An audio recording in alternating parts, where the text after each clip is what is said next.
மகா சிவராத்திரியின் இரவை 4 யாமங்களாக பிரித்து சிவலிங்கத்திற்கு விசேஷ 4 கால பூஜைகள் நடக்கும். ஒவ்வொரு பூஜையும் தனித்தனி நோக்கத்திற்காக பண்ணப்படுகிறது. ஒவ்வொரு பூஜையிலும் வேறு வேறு பொருட்களால் அபிஷேகம், வேறு வேறு பூக்களால் அர்ச்சனை, வேறு வேறு நெய்வேத்தியம் என்று பெருமானை மகிமைப்படுத்துவதுதான் சிறப்பு. மாசி மாதத்தின் மகுடமே மகா சிவராத்திரி தான். மனதில் இருக்கும் மாசுக்களை போக்கும் மாசி மாதம்.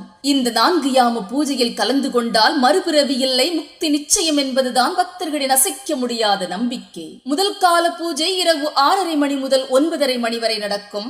2ஆம் கால பூஜை 9:30 மணி முதல் 12:30 மணி வரைக்கும். 3ஆம் கால பூஜை 12:30 மணி முதல் 3:30 மணி வரைக்கும். 4ஆம் கால பூஜை 3:30 மணி முதல் 6 மணி வரைக்கும் நடக்கும். உலகம் முழுவதும் இருக்கும் சிவபக்தர்கள் சிவபெருமானை ஒரே சமயத்தில் வழிபடும் பண்டிகை தான் இது.